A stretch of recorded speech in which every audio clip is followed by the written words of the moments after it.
Outro princípio de bastante importância também é o princípio da força normativa, né? Um princípio que foi concebido por Conrad Hess, tá?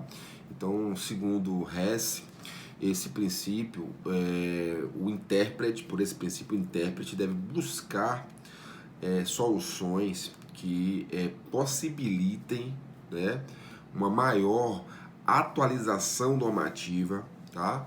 Uma maior permanência da Constituição e maior eficácia, tá? Então esse princípio concebido aí por Conrad Hess, tá? Ele traz a seguinte ideia de que a Constituição ela deve, de alguma maneira, tá, ter pressupostos para que se possibilite, então entenda, a Constituição deve ter pressupostos para que se possibilite uma eficácia maior da lei constitucional. Tá? Então o que é que se busca aqui? Se busca mais eficácia, se busca uma oportunidade de dar maior concretude ao texto constitucional, à normatividade constitucional. Então o intérprete deve priorizar, dar maior aplicabilidade à norma constitucional, tá? E aí eu queria pedir licença e a ressalva aqui para trazer uma concepção, né, de uma ideia de Candotilho, né, sobre esse texto. Candotilho diz o seguinte: deve-se dar primazia às soluções hermenêuticas que, compreendendo a historicidade das estruturas constitucionais, possibilitam a atualização normativa, garantindo, né, do mesmo pé a eficácia e a permanência. Tá? Então, Candotilho traz justamente a ratificação desta ideia, certo? Queria trazer aqui também, não um princípio, mas uma importante teoria, que é a teoria dos poderes implícitos. Por essa teoria, né, que é uma teoria advinda do constitucionalismo norte-americano, a Constituição atribui a cada poder de maneira implícita, tá, os poderes que são necessários para a consecução dessa finalidade que é dada a cada poder, ou seja, para que ele possa exercer a sua competência. Então a Constituição dá uma atribuição de competência a cada poder público. Automaticamente, este órgão, para cumprir esta finalidade, ele tem implicitamente todos os poderes necessários para a execução desse fim. Entenderam? Então é o seguinte, a Constituição diz, olha, poder executivo, este é o seu papel. Automaticamente ela já diz, você tem competência para este fim, então você também tem poderes para realizar esse fim. São poderes implícitos. Então há o que aqui? Uma outorga constitucional de competência. Então, por essa outorga constitucional de competência, o fim a ser atingido, tá, deve ser analisado. O que quer dizer? E aí você vai me perguntar, qual o papel do intérprete, então? O intérprete, nesse caso, ele deve entender que há uma presunção, portanto, de que a autoridade pública vai se fazer valer de todos os poderes necessários para cumprir o seu papel, para cumprir o seu desiderato, certo? Então, essa aí é a teoria dos poderes implícitos. Vamos lá a um tópico que eu já pretendo iniciar aqui, que é o tópico dos elementos constitucionais, tá? Ou seja, os elementos da Constituição. Por quê? Porque a Constituição, dentro de uma visão contemporânea, ela, na verdade, é uma conjunção, né, uma reunião de documentos constitucionais, tá?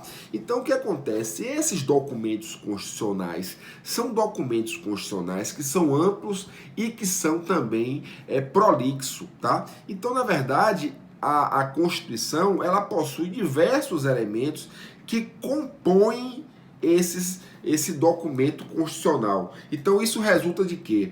Normalmente, né, e a nossa Constituição é um grande exemplo disso, termina sendo, né, um texto composto por normas constitucionais de amplas matérias, diversificadas matérias, né? Trata da ordem econômica, trata da tributação, trata de orçamento, né? Trata da seguridade social. Então, ela tem diversificadas matérias e tem distintas finalidades, tá? Então, a Constituição, dentro de uma posição contemporânea, ela é este documento constitucional que possui, na verdade, né, poderes aí, né, amplos, com matérias prolixas, diversas, finalidades também distintas. Então, dentro disso aí, é preciso que a gente tenha pelo menos uma noção de como isto se subdivide no texto constitucional, tá? Como é que isto se subdivide no texto constitucional? Através da classificação desses elementos. São 5 elementos, tá? Que fazem parte dessa subdivisão, tá? São elementos que se dividem, por exemplo, em estrutura normativa e conteúdo da norma. Então, assim, eu vou tratar de cada um desses de maneira individualizada, mas nós temos aqui os elementos que são referentes à estrutura organizacional, que são os elementos que atribuem quais são os órgãos, como funciona a separação dos poderes, e os elementos que tratam exatamente do conteúdo das normas, que é o quê? O centro dos direitos fundamentais, tá? Dentre outras situações que são trazidas em um texto constitucional. Então vamos então às principais categorias de elementos na Constituição. Primeira categoria é composta pelos elementos orgânicos, tá? Ou seja, os elementos que fazem alusão aos órgãos dos poderes públicos, tá? E aí eu queria só para vocês aí tomarem nota, e eu faço questão de trazer de fato esses detalhes, para que vocês, ao terem em mãos um texto constitucional, vocês possam realmente ter um adequado manuseio, uma adequada forma de localização desses elementos, tá? Então, essas normas são as normas que estruturam o poder e o Estado, tá? Os elementos orgânicos de órgãos estruturam poder e Estado. Eles estão reunidos no título 3, que versa sobre a organização do Estado, reunidos no título 4, que versa sobre organização dos poderes e sistemas de governo. Então, título 3, organização do Estado. Título 4, que trata da organização dos poderes, tá? No capítulo 2 e no capítulo 3 do título 5, que versa sobre as Forças Armadas e a segurança pública. Então, capítulo 2 e capítulo 3, que compõem o título 5, Forças Armadas e Segurança Pública. E o título 6, que versa sobre tributação e orçamento. Então, esses são os elementos chamados elementos orgânicos.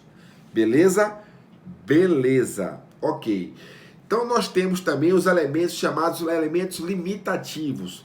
Ora, muitas vezes é fácil você identificar o que a doutrina traz, ou então o que o legislador traz. Elemento limitativo. A Constituição limita o quê? Em um primeiro momento, limita os poderes do Estado.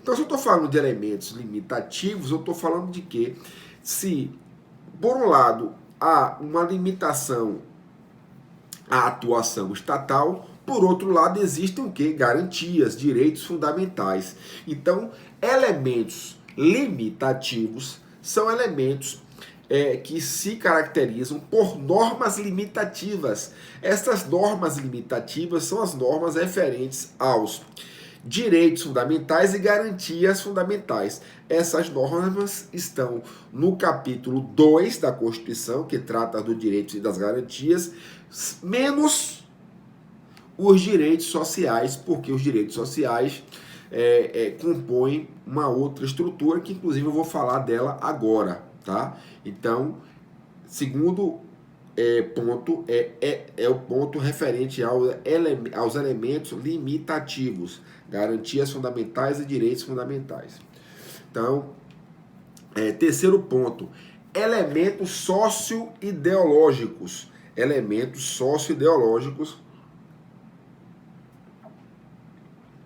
que são justamente essas normas que tratam de um compromisso que o Estado tem, tá? Com relação aos direitos sociais, tá? Então, nós vivemos em um Estado que é caracterizado por um Estado do bem-estar social. Então, se é o Estado cujo objetivo dele é a promoção do bem-estar social, esse Estado ele tem, na verdade, um dever de realizar proteção e um dever de realizar efetivação desses direitos sociais. Então, esses direitos sociais, eles estão previstos no título 2 do capítulo 2, referente aos direitos sociais, no título 7, que se refere à ordem econômica e à ordem financeira, e no título 8, que trata da ordem social, certo? Ok. Vamos então à quarta categoria de elementos constitucionais, que na verdade são os elementos de estabilização constitucional, tá? Ora, estabilização, você subentende o quê? Você precisa o quê? Ter, né, uma forma de enfrentar eventuais conflitos. Então, estabilizar para quê? Você tem um objetivo, né, de apontar solução para os conflitos existentes. Então, você vai destacar normas constitucionais com o objetivo de apresentar solução aos conflitos, né, de assegurar solução para esses conflitos, tá? Então nós temos aí algumas modalidades de normas constitucionais que visam eliminar esses conflitos. Então nós temos as normas que propriamente versam sobre conflitos constitucionais. Existem as normas que são voltadas para a defesa da própria Constituição. Existem normas que são voltadas para a defesa do Estado, tá? Existem normas que são voltadas para a defesa das instituições democráticas. E aí nós temos, de certa forma, nesse texto constitucional, alguns artigos, algumas normas esparsas que versam sobre a estabilização constitucional. Vamos lá, nós temos aí o artigo 34 ao artigo 36, que versa sobre a possibilidade de intervenção constitucional, toda vez, por exemplo, que um Estado-membro, né, desrespeitar princípios sensíveis, são aqueles princípios que você não pode deixar de fechar os olhos para isso, né? Por exemplo, um Estado que declara moratória, né, não quer pagar, um Estado que não respeita o limite mínimo que deve gastar com saúde, né, um Estado que não respeita a autonomia municipal. Pronto, justifica uma intervenção da União no Estado-membro, certo? Então tá aí no artigo 34 ao 36, tá? Nós temos também a possibilidade de estabilização constitucional através das emendas.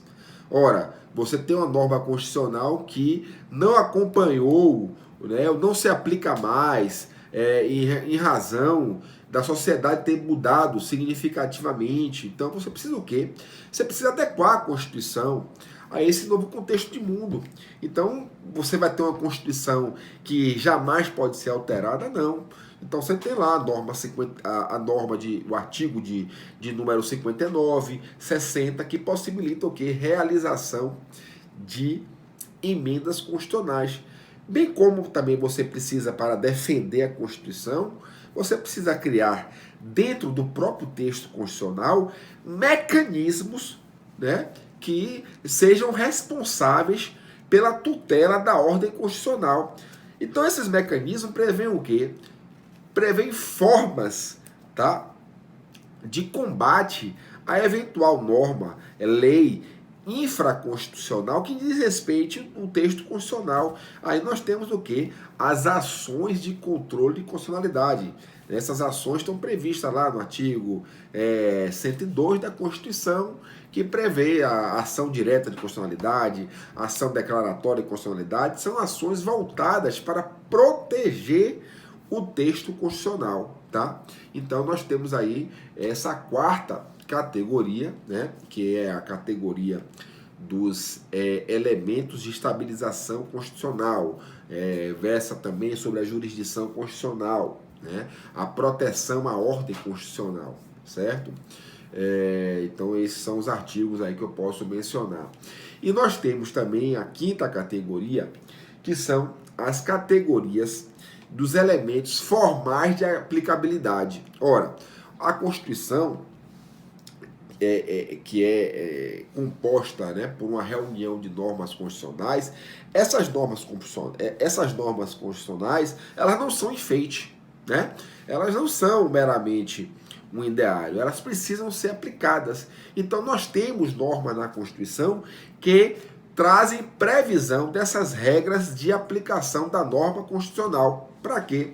Né? Para que essas normas constitucionais tenham ao máximo a sua aplicabilidade imediata, sobretudo aquelas normas que são as normas definidoras dos direitos fundamentais e as normas definidoras das garantias individuais, né? Das garantias fundamentais. Essas normas estão previstas aí no artigo 5º, no seu parágrafo 1º, tá? Então, nós temos que ter bastante cuidado quando formos enfrentar exatamente o manuseio da Constituição e entender que a Constituição realmente é esse texto que consegue sim comportar diversos elementos, é um sistema dotado de muita coerência, é um sistema unitário, como já tinha mencionado, e é um sistema que, para que tenha exatamente um funcionamento, né,